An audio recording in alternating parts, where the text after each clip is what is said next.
السلام علیکم ناظرین، میں ستر حسین اور آپ لوگ دیکھ رہے ہیں ساول میڈیا نیٹورک۔ حسب وعدہ ایک دفعہ پھر ہم ڈاکٹر افضل ڈھانڈا صاحب کے ساتھ موجود ہیں۔ آپ کسی تعارف کے محتاج نہیں، بکر کی سیاست کی بات ہو، ڈھانڈا خاندان کی بات ہو، عوامی خدمت محاذ کی بات ہو، تو آپ کا نام اولین جو نام ہوں گے ان میں شامل ہوگا۔ ڈاکٹر صاحب، ہم سب سے پہلے آپ کو خوش آمدید کہتے ہیں۔ بہت مہربانی۔ آج جو آپ کو ہم نے تکلیف دی ہے اس حوالے سے کہ ابھی 8 فروری کو الیکشن جو ہے ان کی تاریخ جو ہے وہ الیکشن کمیشن نے دے دی ہوئی ہے۔ موجودہ حالات میں، موجودہ سیاسی تناظر میں کیا آپ کو لگتا ہے کہ الیکشن ہوں گے؟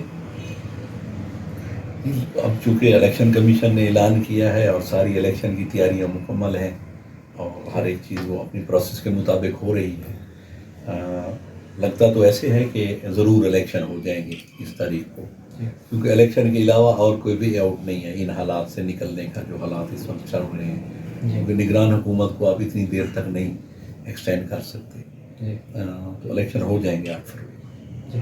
اچھا، میاں صاحب تشریف لے کے آئے ہیں۔ جب ہماری آپ سے بات ہو رہی تھی گزشتہ انٹرویو میں، تب میاں صاحب جو ہے وہ پاکستان میں تشریف نہیں لے کے آئے تھے۔ تب آپ نے فرمایا تھا کہ انشاءاللہ ایک پازیٹیو امپیکٹ ہوگا ملکی سیاست کے اوپر۔ اب ملکی سیاست کو میاں صاحب کے آنے کے بعد اب کیسا پا رہے ہیں؟ میاں صاحب آ گئے، وہ جو دو ایک جماعتیں صف اول کی ہیں، ان کے وہ رہنما ہیں، ان کے لیڈر ہیں، ان کے آنے سے فرق تو پڑا ہے۔ آپ نے دیکھ لیا کہ نون لیگ جس کا گراف بہت نیچے تھا، ان کے آنے سے بہت فرق پڑا ہے۔ اس میں جو انہوں نے بہت کامیاب جلسہ کیا، جو ان کا استقبالی جلسہ تھا، کافی لوگ اس میں گئے اور وہ تاریخ کے چند بڑے جلسوں میں سے ایک جلسہ تھا، تو فرق تو صاف ظاہر پڑنا ہے ان کے اندر۔ اور جو نون لیگ کا جو ووٹ ہے وہ ہے میاں نواز شریف کے حوالے سے زیادہ تر ووٹ، اور میاں نواز شریف کے حوالے سے ہی کسی اور کو وہ ووٹ ملتا ہے، تو اس لیے وہ ان کے آنے سے امپیکٹ بھی پڑا بھی ہے اور مزید بھی پڑے گا جب وہ اپنی کمپین شروع کریں۔ جی، آپ آئندہ الیکشن میں مسلم لیگ نون کو جیتتا ہوا دیکھ رہے ہیں، یا پھر مشروط جو ہوگی مخلوط حکومت جو ہے وہ درمیان میں مختلف جماعتیں مل کر وہ بنائیں گی، یا 2/3 اکثریت نظر آ رہی ہے؟ یہ تو جی جب الیکشن کمپین شروع ہوتی ہے اس وقت الیکشن کا ماحول بنتا ہے جی، اس ماحول کے بعد ایک ہوا چلتی ہے، وہ کسی کی فیور میں جا سکتی ہے۔ جی، اس وقت ہے تو وہ تو مقابلے ہیں سخت ہر جگہ پہ، تو لیکن جو موجودہ حالات میں پڑھا نون لیگ کا بھاری نظر آ رہا ہے، خاص طور پہ پنجاب میں، لیکن یہ جب الیکشن کمپین شروع ہوگی، تمام جماعتیں الیکشن کمپین میں حصہ لیں گی، تو تب دیکھیں گے کہ آخر رزلٹ کیا نکلتا ہے، اور پھر ووٹ لوگوں کا اختیار ہے، لوگوں نے ووٹ دینا ہے اور وہ جو لوگ فیصلہ کریں گے اس کے مطابق رزلٹ آنے ہیں۔ جی، تو لیکن بہرحال بہت اہم ترین جماعت ہوگی مسلم لیگ نون، حکومت بنانے میں بھی اور انتخابات میں بھی۔ جی۔ اچھا ڈاکٹر صاحب، اب ضلع کی سیاست پہ آ جاتے ہیں۔ جیسے میں نے انٹرو میں کہا کہ ضلع کی سیاست آپ کے نام کے بغیر ادھوری ہے، تو کیا آپ اس دفعہ الیکشن میں شریک ہو رہے ہیں؟ اور دوسرا میرا سوال یہ ہوگا کہ کیا باقی جو نام ہے، کیونکہ لاسٹ ٹائم جب آپ سے انٹرویو ہوا تھا تو اس وقت آپ نے فرمایا تھا کہ ابھی نام جو ہیں وہ طے ہونے باقی ہیں، تو کیا باقی حلقوں کے اوپر نام جو ہیں وہ طے ہو گئے ہیں، خاص کر جو نیا حلقہ بنا ہے، اس حوالے سے آپ کچھ کہنا چاہیں؟ دیکھیں جی، وہ تو پورے گروپ ویسے کھڑے ہیں جیسے پہلے گروپ تھے، جیسے الیکشن لڑے ہیں اس کے مطابق جی، کچھ کینڈیڈیٹس ڈیسائیڈڈ ہیں، حلقے بھی ڈیسائیڈڈ ہیں، خاص طور پہ تحصیل بکھر میں نیا حلقہ بننے کی وجہ سے کچھ سچویشن تبدیل ہوئی ہے، تو اس کا ابھی تک نہ اور گروپوں نے اعلان کیا ہے، نہ ہم نے اعلان کیا ہے 93 میں کون الیکشن لڑے گا، کیونکہ ووٹ جو ہے نا کوئی کسی کی میراث تو نہیں ہے، نہ کسی کی ملکیت ہے، ووٹ دوستوں کے ہوتے ہیں، سپورٹرز کے ہوتے ہیں، آپ کے خاندان کے لوگوں کے ہوتے ہیں، جو گروپ اکٹھے ہوتے ہیں ان کے ہوتے ہیں، پارٹیوں کے ہوتے ہیں ساتھ، یہ سارے ملتے ہیں تو تب کسی کی جیت بنتی ہے۔ اس کا جو ہمارا گروپ ہے وہ جب حلقہ بندیاں فائنل ہو جائیں گی، اس کے بعد جو ہمارے دوست ہیں اس حلقے کے، ہمارے سپورٹرز ہیں، ان کے ساتھ مشورہ کر کے، اپنے خاندان کے ساتھ مشورہ کر کے، اپنے جو ہمارے الائز ہیں ان کے ساتھ مشورہ کر کے، تو پھر ان امیدواروں کا اعلان کیا جائے گا۔ جی، اچھا ڈاکٹر صاحب، ابھی آپ نے ڈانڈلا خاندان کی بات کی، اور ڈانڈلا خاندان کی بات ہو، جیسے میں نے پہلے بھی عرض کیا، آپ کا نام اس میں شامل نہ ہو، ظفر اللہ خان ڈانڈلا صاحب کے پاس جو سب سے بڑا نام لیا جاتا ہے وہ آپ کا لیا جاتا ہے، تو ابھی ایک ڈانڈلا خاندان کے فرد کی جانب سے ایک ویڈیو پیغام جاری ہوا ہے، اس بارے میں آپ کیا کہیں گے؟ ضیاء خان کا پیغام جاری جی ہوا ہے. جی ضیاء خان ہمارا چھوٹا بھائی ہے، ہمارے خاندان کا حصہ ہے، بڑا اہم فرد ہے ہمارے خاندان کا. ان کی خواہش ہے الیکشن لڑنا، جی اور بھی چند عزیز ہیں ہمارے، ان کی خواہش ہے کہ وہ بھی الیکشن لڑیں. اس کو کبھی اگنور تو نہیں کیا جا سکتا ضیاء خان کو، جی لیکن یہ فیصلہ ہمارے خاندان کے جب بڑے بیٹھتے ہیں وہ کرتے ہیں کہ ڈھانڈلا خاندان میں سے کس نے الیکشن لڑنا ہے. اور خاص طور پہ ظفر بھائی جی ہمارے خاندان کے سربراہ ہیں، جی انہوں نے فیصلہ، وہ مجھے کہیں کہ جی آپ نے الیکشن نہیں لڑنا تو میں نہیں لڑوں گا، جس جی کو جی وہ جی حکم دیں گے وہ الیکشن لڑے گا. بالکل صحیح. وہ ضیاء خان کو حکم دیں گے کہ اس نے الیکشن لڑنا ہے تو وہ لڑ لے گا، سہیل کو کہیں گے تو سہیل لڑے گا، نعیم کو کہیں گے تو نعیم لڑ لے گا.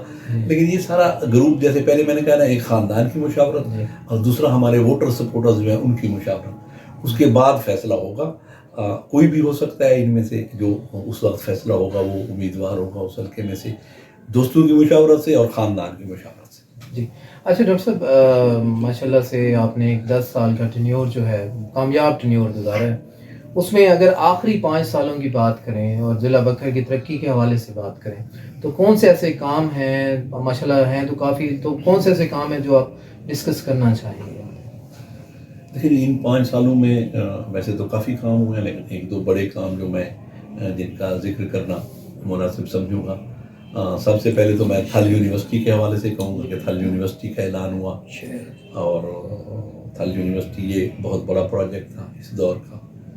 پھر یہ ہے کہ ہم نے کچھ انفراسٹرکچر کے کام کروائے ہیں بجلی کے حوالے سے، جیسے ہمارا ایک گریڈ اسٹیشن بنا ہے سرائے معادل پہ، جو کہ 3 وے گریڈ اسٹیشن ہے، جس پہ 3-4 ارب روپے خرچہ ہے اس کی لائن پہ، اور اس پہ 3-4 ارب خرچہ ہے. وہ ایک بڑا پروجیکٹ ہے. پھر جو ہے ایک جو ان آخری دنوں میں میں کہوں گا کہ میری اچیومنٹ ہے کہ ہم نے یوٹیلٹی اسٹور کا ریجن بنوایا بکھر کو. یہ بھی ایک بہت بڑا کام تھا، کیونکہ جو بکھر سب اضلاع کے ریجن علیحدہ تھے، بکھر 3-4 حصوں میں تقسیم تھا.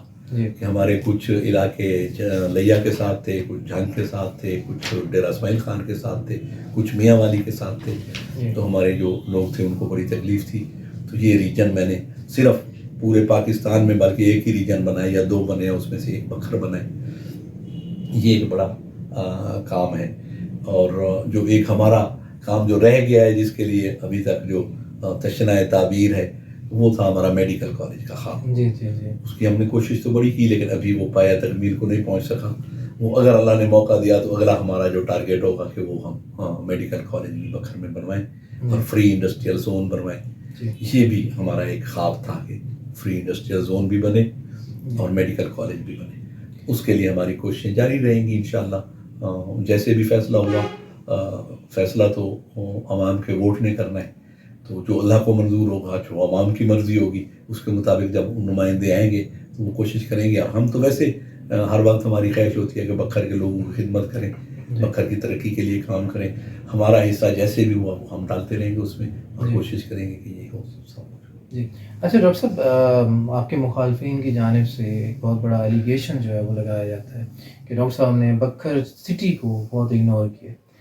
تو اس بارے میں آپ کچھ ایسے کام جو آپ نے یہاں پہ کروائے ہوں، یا ایسے پروجیکٹ جو آپ کے آنے والے دنوں میں آپ کے جو ہے دماغ میں چل رہے ہوں کہ میں نے یہ کام جو ہے یہاں پہ کروانے، وہ ذرا.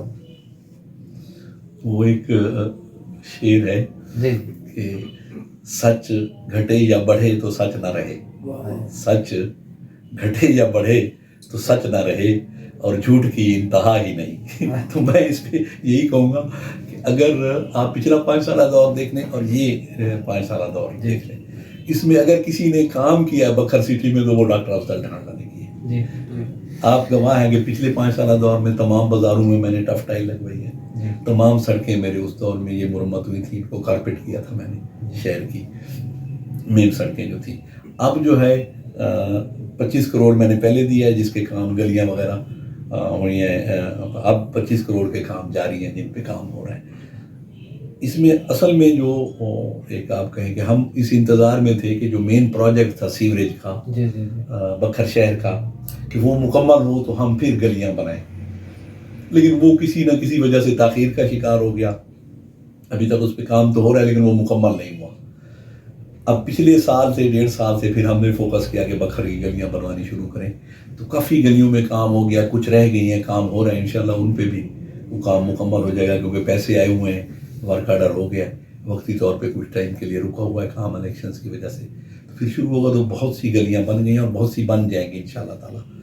تو یہ کہنا کہ بکھر شہر کے لیے میں اپنے مخالفین سے کہوں گا کوئی ایک کام آپ بتا دیں جو آپ نے بکھر میں کروایا۔ اچھا ڈاکٹر صاحب، جیسے میں نے شروع میں عرض کیا کہ آپ کی شخصیت کے بہت سارے پہلو ہیں، اور عوام کی، ہمارے ناظرین کی بہت بڑی فرمائش ہوتی ہے کہ ڈاکٹر صاحب کو جب بھی ملیں ان سے کسی نہ کسی حوالے سے آپ نے سریکی ادب میں کوئی نہ کوئی شعر، کوئی نہ کوئی غزل، کوئی نہ کوئی نظم جو ہے اسے لازمی سنیے۔ اس معاملے میں کچھ اگر آپ ارشاد فرمانا چاہیں تو۔